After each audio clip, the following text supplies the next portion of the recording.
All right, so this this boat capsized on Lake George in New York.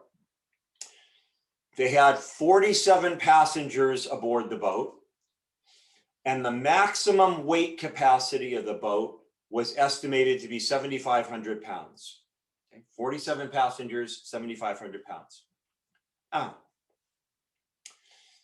Data from the Centers for Disease Control, CDC, said that the weights of American adults in 2005 had a mean of 167 and a standard deviation of 35 pounds. So we're going to use this information in court to show, well, to see whether or not the tour operator should have known that there was a high probability that 47 American adults would exceed 7,500 pounds. Everybody follow what I'm saying here? This is what we're going to show. All right. Now, one thing I am pointing out, the hard part about these problems is analyzing what the problem is asking for.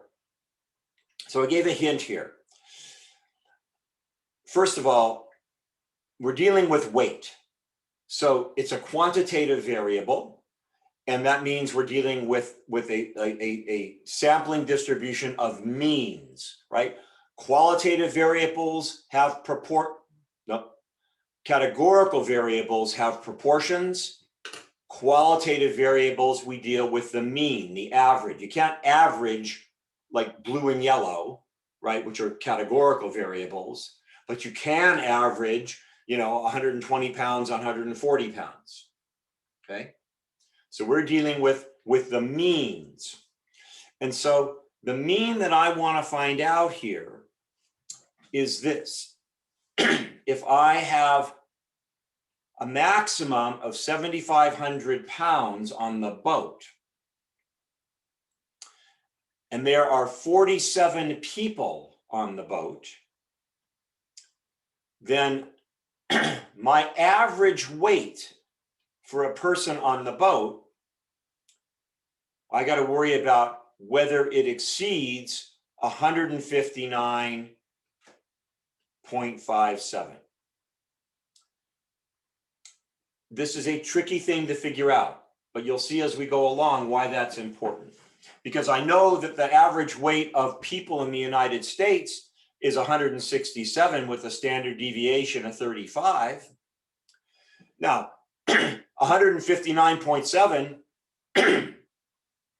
if I'm saying that 47 people had to weigh 159.57 to get me up to the 7,500, but the average weight is 167, which is more than this, well then, I mean, it kind of sounds like that wasn't such a good idea to put 47 people on the boat. Am I making sense here? Yes? Okay, but how bad of an idea was it?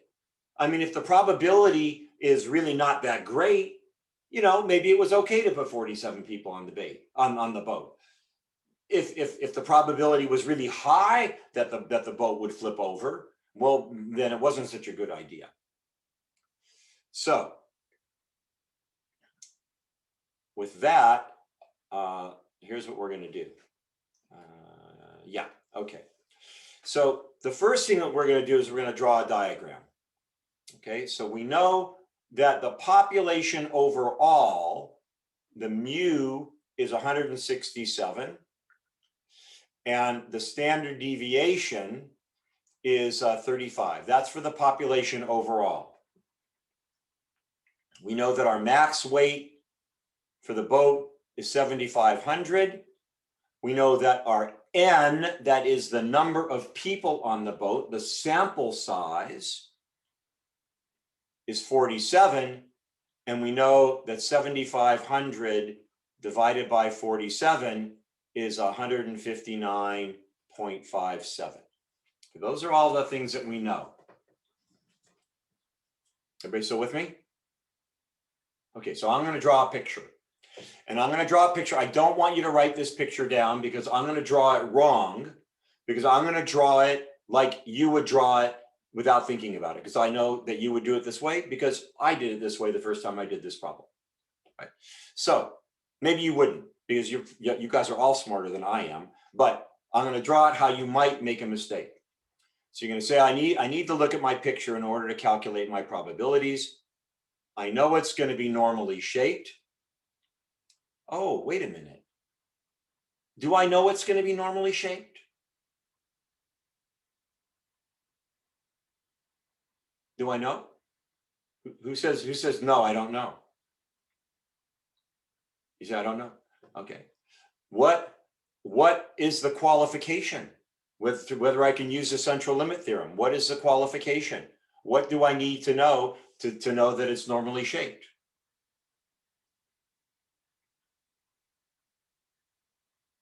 I'll take a volunteer. Yeah, Alondra. I don't remember exactly what the number was, but I think you said if it's below a certain number, it's gonna follow that. Yes, and it's actually above a certain number. And it is if n is greater than or equal to 30, then it's going to be normally shaped. Is everybody okay with that? Now, I want to remind you, if n is less than 30, it can still be normal if, and you can see that's a big if, the population is normally distributed.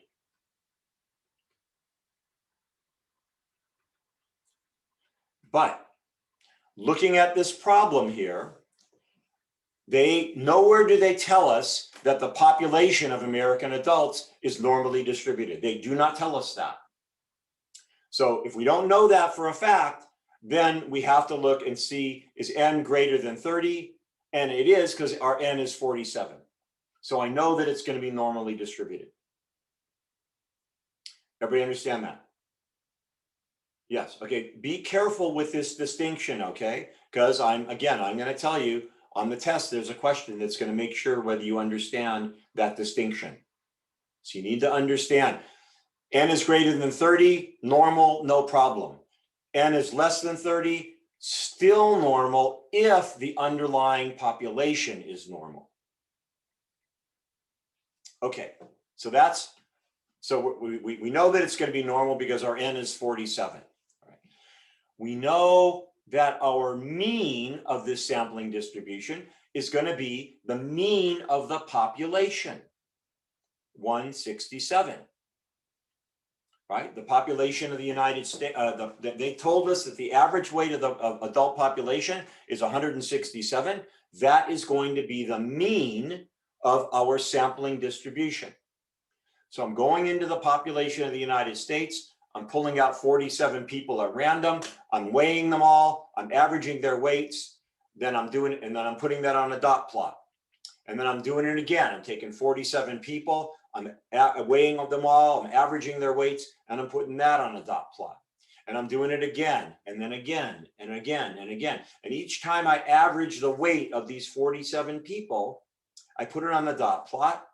And it turns out it is normally shaped and that the mean is going to be 167. I think everybody's pretty clear on that. Yes? Okay. Now, where you're going to make your mistake is here. You're going to say, okay, standard deviation, 1, 2, 3, -1, -2, -3, -3, -2, -1, mu, 1, 2, 3. You're going to say standard deviation is 35. So let me get my calculator out here. I got a 167 plus 35 plus 35 plus 35. And I'm going to write here 202, 237, and 272. And I'm going to do the same thing on the other side. That is wrong. Pay close attention. Do not do that. Because that is for a sample size of 1. That is looking at the entire population of the United States, adults in the United States, and saying, well, if I pull one person out, you know, the mean is going to be 167 and the standard deviation is going to be 35. That is for one person. Everybody with me here? Okay. But we're not doing it for one person. We're not reaching in and pulling out one person at a time. We're reaching in and we're pulling out 47 people. Larger sample size, smaller the variation. Larger sample size, smaller standard deviation. So the standard deviation isn't going to be 35. So we'll erase these. The standard deviation is going to be 35 divided by the square root of 47. That's my n. Okay, because I'm not looking for the distribution of every individual in the United States. That would have a standard deviation of 35. I'm looking for the distribution of groups of 47. Am I making sense here? Does anybody want me to repeat that? I'm happy to repeat it. Very important concept. Yeah, can you repeat that, please? Yes, I can. So we knew from the problem that the entire population, the weights of all American adults, have a mean of 167 and a standard deviation of 35 pounds. That is saying if I put the dot plot, every single American adult, right? Every single person is a little dot on my dot plot, right? That's going to be normally distributed because why don't we? Let's not even talk about normally distributed, but let's say it was normally distributed. The standard deviation would be 35 pounds. That's the average difference from person to person. Does that make sense, Karina? Okay. But I'm not picking one person out at a time. I'm filling a boatload of people with 47. So if I reach in randomly and I grab 47 people out of the population, well, I'm going to have some light people and I'm going to have some heavy people, and they're going to kind of average out. But if I do that, in whatever group of 47 I pull out, it's going to be closer to the actual population average than if I just pull one person out.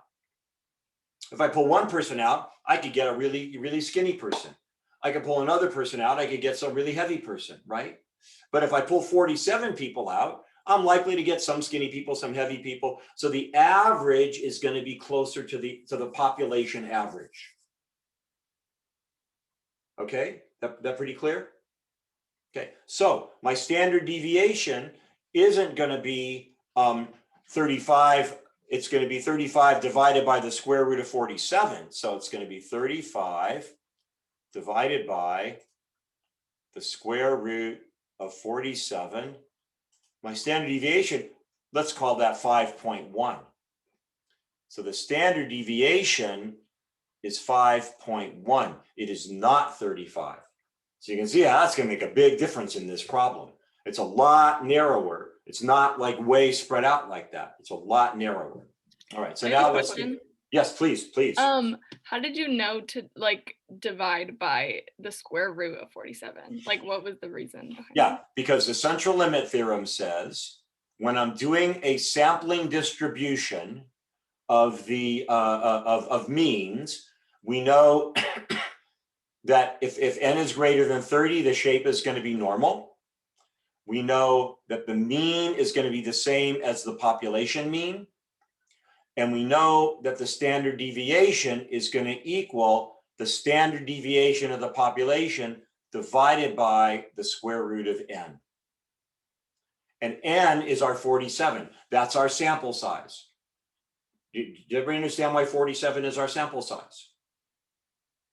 Because I'm filling the boat with 47 people. Okay, we're good? Even all you people with the cameras off, we're good? Give me a thumbs up or something. Give me some kind of sign. Yeah, we're doing okay. Okay, all right, good. All right.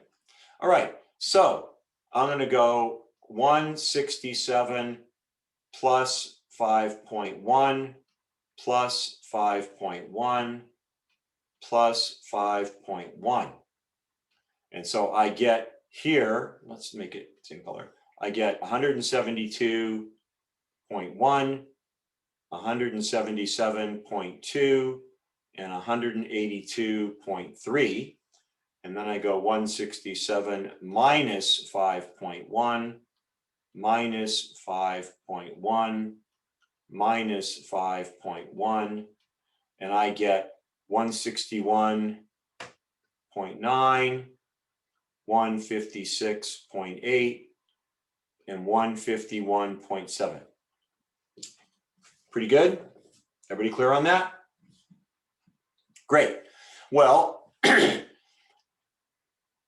I know that the maximum, that the weight where it becomes dangerous is when I get an average weight more than 159.57. I'm putting 47 people on that boat. If their average weight is more than 159.57, that takes me bigger than 7,500. Okay, which is the danger point. So I got to find out, well, what's the probability given this distribution that the average weight would have been more than 159.57? Well, 159.57 is right in here someplace between 161 and 156. So this is 159.57. So this is the probability that my weight on the boat's going to be bigger than 7,500 pounds. Everybody see what I'm saying here? Right? I'm saying, I'm the prosecution. The defense is beginning to sweat bullets here, right? Because they're looking at this picture that I'm putting there up in this nice chart, and the jurors are looking at it, and they're all kind of intent to what's going on. But I want to be precise. So I need to find the probability of this whole area right here. So Magic Bowl is going to ask, Raina, what tool am I going to use to find this probability here?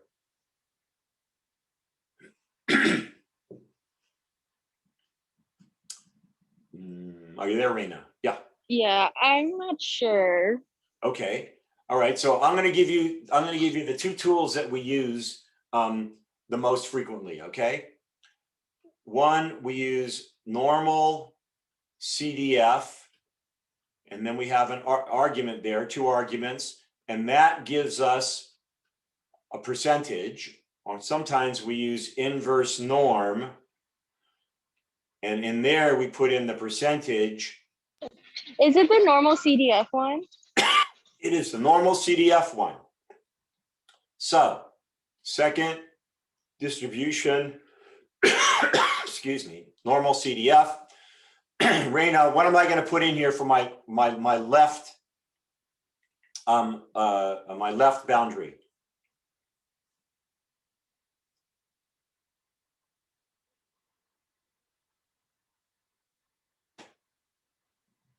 Oh, Raina, did you hear me? I asked you again. Yes. Is it 159.57? No, but I'm glad you said that, because that's a mistake that everybody's going to make. No, don't do that. A z-score goes in here. Only z-scores go in this tool. So I have to calculate the z-score for 159.57. I'm really glad you got that one wrong, Raina, because at least half the people would get that wrong. It happens all the time.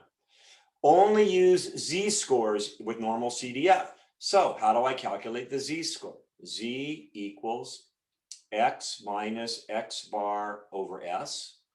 So it equals 159.57 minus 167 divided by my standard deviation of 5.1. Don't divide it by 35, by 5.1. So let's clear that. I go 159, 159.57 minus 167 divided by 5.1, and I get a z-score of negative, let's call this 1.46, which makes sense because it's between -1 and -2. So I'm feeling pretty good. So back to my tool here, second, vars, 2, normal CDF. My left z-score is negative 1.46. What is my right boundary? Isabella, what's my right boundary? I'm not sure, but I'm gonna guess. Well, we know it's the z-score for the right boundary, but I'm not sure how to get that. Well, so I have a left boundary, and anything greater than that is Oh. what I'm looking for, right? It'd be infinity, but on the calculator, it's 99. Very good. I got to use 99, right? So 99 standard deviations away from the mean. And and I hit enter, and I find out that there is a 92.7% probability that if I take 47 Americans at random and stick them on a boat, they are going to weigh more than 7,500 pounds. So, ladies and gentlemen of the jury, you know, how many billions of dollars do you want to award my clients? Yeah, like billions of dollars, right? Well, maybe millions, I don't know. It's Catholic school. Life is the most important. No price, priceless. Turboat operator pays for the rest of their life everything that they have. Does this make sense? This is awesome. Now I know everybody's been on an elevator, right? Been on an elevator, right? You know where they say, you know, this elevator maximum capacity, you know, 15 people on this elevator. Yeah. How do they know? This is how they know. They know how much weight the elevator is going to hold. They know the average weight of American adults. They come up with a certain percentage of probability that they want to make sure they don't exceed, you know, hopefully less than 92%, you know, right? And then they do this calculation. And then they tell it that this is a maximum number of people that can be on this elevator. How about that? Isn't that awesome? This is like totally awesome. This is great. This is really interesting stuff, right? I don't remember, do we have any lawyers in this group? People who are going to be lawyers? Oh, we got one. Well, here you go, Madam Counsel. You know, you're all set. You're ready to go up in front of the jury. All right, now we have a different situation. Different situation. It just so happens that the population of Lake George, New York, everybody who lives in that town left for this weekend because there was a Munchkin convention. Everybody knows the Munchkins? Wizard of Oz, right? Little people, right? Okay, and it turns out that the average weight of Munchkins, I'm totally making this up. The average weight of Munchkins is 90 pounds. They're pretty small people, right? And with a standard deviation of 14 pounds. Okay, now, was it safe to put 47 people on the boat? Was it safe to put 47 Munchkins on the boat? All right, should we work this out? Let's work it out. Okay, first of all, I need to tell you that, did you know that when they were making the Wizard of Oz, they had all these Munchkins here in Culver City, right? You're aware of that, right? You know where the Culver Hotel is? You know, on Venice, it's that nice brick building. I think there's a Starbucks in the bottom, maybe, I don't know, maybe or a sushi bar, something in the bottom, really pretty brick building. So they put all the Munchkins in that hotel. And this is true. I'm not lying about this. This is true. Now, if you are a little person, which is what they prefer to be called at this point in time, you know, you're living in some town and there are not very many little people around, you know, you are unusual, you know. So but you bring all these little people together in this hotel, they tore the place up. They were just partying for days. I mean, really, can you imagine, you know, if you're the only little person in a town, I mean, you know, you don't have much of a love life, you know. So I mean, I don't think you do, you know. I mean, I could be wrong, you know, but you know, you certainly don't have a lot of prospects, you know. And here you got like 150, you know, munchkins in this one hotel. I mean, they tore the place up. They were drinking and just partying like crazy. It's amazing they got the movie made. So that is a true story. That is a true story. So there you go. So we're putting them on this boat in Lake George, okay? So 47, 47 of them. The maximum weight of the boat is still 7,500 pounds.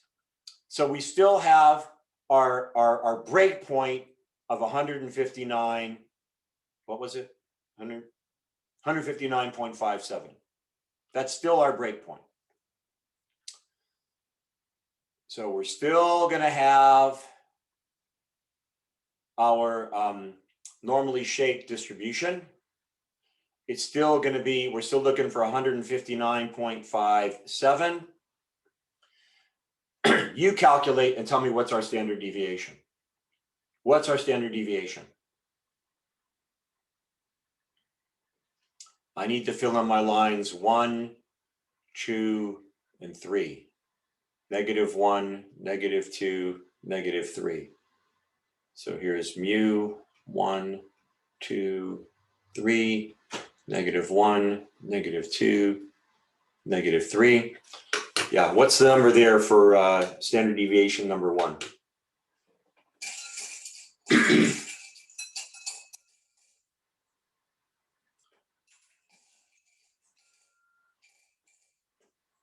Karina, you got a standard deviation for me? Yeah, I got 2.04. And how did you get that? I took 14 and divided it by the square root of 47. There we go. And what did you get? 2.04. Okay, so 2.04. Okay, so everybody good with that? Everybody good? Yes. Okay, good. So now let's take a look at our calculator, and I'm going to go 159.57. Wait, I have a question. Yes, please. Why is the mean, like, why'd you write the mean as 159? I thought the mean was 90. Oh, yeah, thank you very much. I am totally wrong. You're absolutely right. In fact, 159.57 is our break point. That's what we're looking for. Thank you very much. That a good catch. Well done. And you're right. Our mean is going to be 90 because that's the average of the population. Just like in the other one, it was 167. No, it's 90 because we're dealing with the munchkins. So our mean is 90. Thank you so much. God, good catch.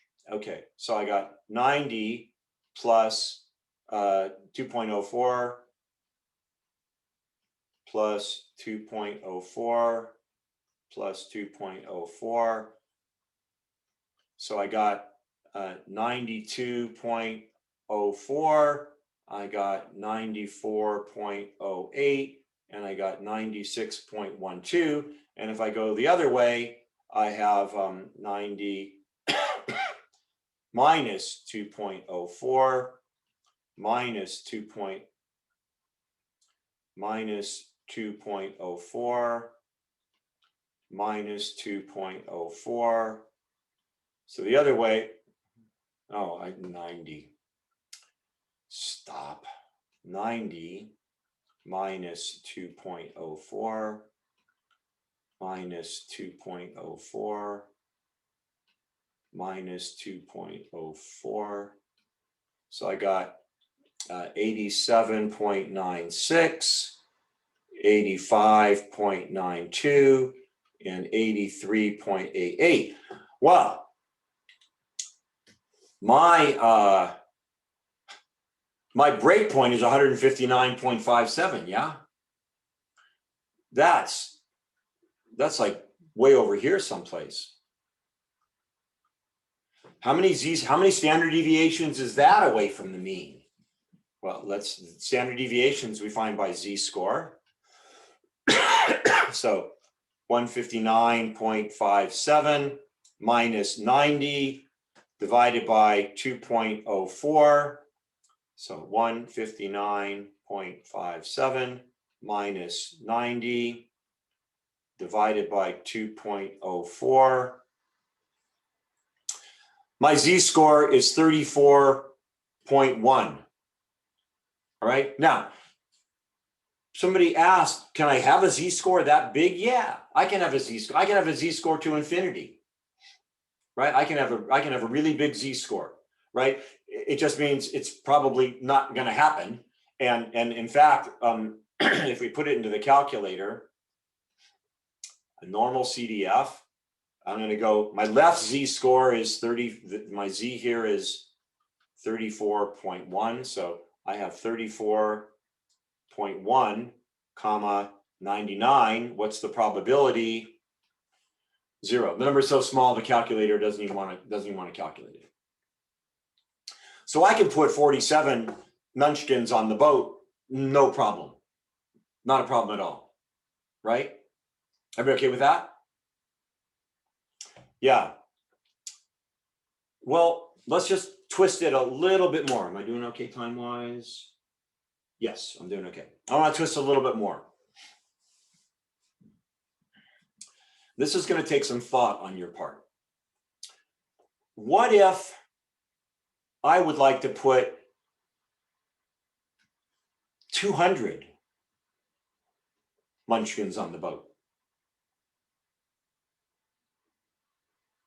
Can I put 200 munchkins on the boat? I know I could put 47. I mean, piece of cake. It's no way is this thing going to turn over. But 4 times as many? You know, more than 4 times as many. Can I do that? What do I need to change in my calculations here to be able to figure this out?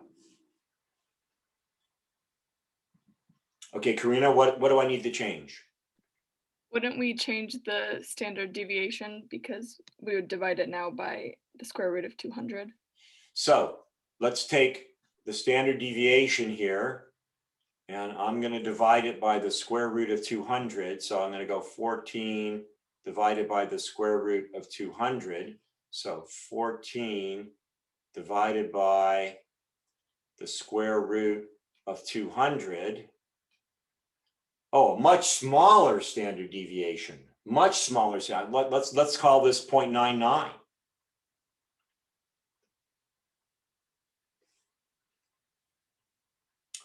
All right, so let's draw it. Okay, here we go.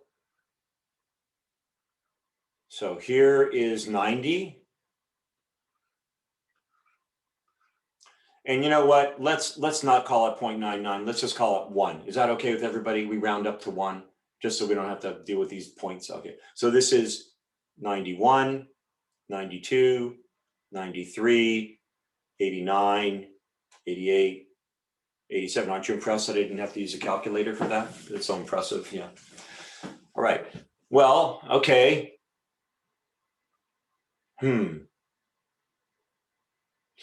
So is that all? Is that all that I need to change here? Because I have a feeling that if I'm going to do it. I'm just going to do it for you right now. If I calculate the z-score, I would go 159.57 minus 90 over 1. So 159.57 minus 90. Now I get a z-score of almost 70. That would mean it's even less likely to turn over. I want you to think about this for a minute. Hang on a second, Megan. If I do this and I get this z-score of 70, does everybody understand why that is even less likely to turn over than with a z-score of 34? I want to make sure you understand that. Should I say it again? Yes. I'm going to draw another picture here. If I have a z-score over here of 34, well then, you know, the probability is this much over here. And we know that's very tiny, yes? But if I have a z-score of 67, that's even farther over, it's even a tinier probability. And that doesn't make any sense to me at all. Because I'm putting 4 times as many people on. It should at least increase the probability. I'm not saying that it's going to flip over, but if I'm putting more people on, the heavier it is, the more likely it is to flip. No, isn't that right? So this is not making any sense. And that's because there's something else that we're missing here. And Megan, do you think you know what it is? What? We also have to change the breakpoint and divide 7,500 by 200 instead of 47. That's right. The 104, the 157, 159.57, that's the average weight for 47 people. But if I'm putting 200 people on, then my average weight is going to be 7,500 divided by 200. That's going to be my danger point, 37.5. Whoa, that's interesting. That's really interesting. I didn't think it was going to be that low. But that means if I'm looking at my my diagram right here, that means that 37.5, that's like way over here. Do you see what I'm saying? Why it's way over here? Right? It's because this is the scale of weight. So my z-score for 37.5, wow, z equals 37.5 minus 90 divided by my standard deviation of 1. So 37.5 minus 90, that's a z-score, 37.5, 37.5 minus 90 is a negative 52.5 z-score. So this is my my probability. And I got 200 munchkins on this boat. This boat is flipping over. It's more than 100%. You can see that, right? I'll just show you, you know, but second distribution, normal CDF, negative, what was it? 52.5, negative 52.5, comma 99. Yeah, there's 100% probability that that boat's flipping over. Especially with 200 munchkins like partying and jumping up and down to the music and everything like that. That thing's flipping over easy, right? All right. So does that help understand this problem? This is a great problem. This problem is really a great problem because you know, if I picked a lower number for the munchkins, it might have been you know, well, I mean, if I picked, you could do this now for like instead of 47 munchkins or 200, you know, like you know, 110 munchkins, you know, and then do it that way and see what the probability is for that. That makes sense? Yes, I'm going to throw, okay, how am I doing? Time. Okay, I'm going to throw one more curveball at you here.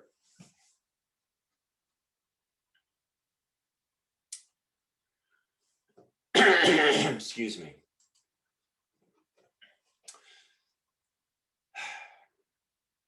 I'm going to try this. I'm thinking this out loud while I'm going to write it. So it may or may not work. If I said I want to have a 2.5% probability, maximum 2.5% probability of the boat flipping over. Okay, so I want a 97.5 probability that the boat is not going to flip over. Are you with me? You follow what I'm asking here? Yes? Okay, so I'm going back to the original problem here of this one right here. Okay, where we found out it was a 92% probability it was flipping over with 47 people. If I want to have only a 2.5% probability of it flipping over, then no, never mind. I can't. It won't work. I'm sorry. The formula is going to be a little bit too complicated. I thought it might work, but it's not going to work. So we don't need to worry about that. All right. So I recorded this. I'm gonna put it up on the excuse me again, on the video index. I'll send it out to everybody. I think this one was a little bit better than yesterday's, which I had already sent out to you, but I think we covered it just a little bit better. So any questions? No? All right, then early lunch. Is it lunch? No, it's early break, or is it lunch? What is it on today? It's lunchtime, right? Yeah, you get a lunch. All right, so early lunch. Have a nice weekend. Stay safe, and we'll see you on Tuesday. Thank you. Thank you. Thank you. Thank you.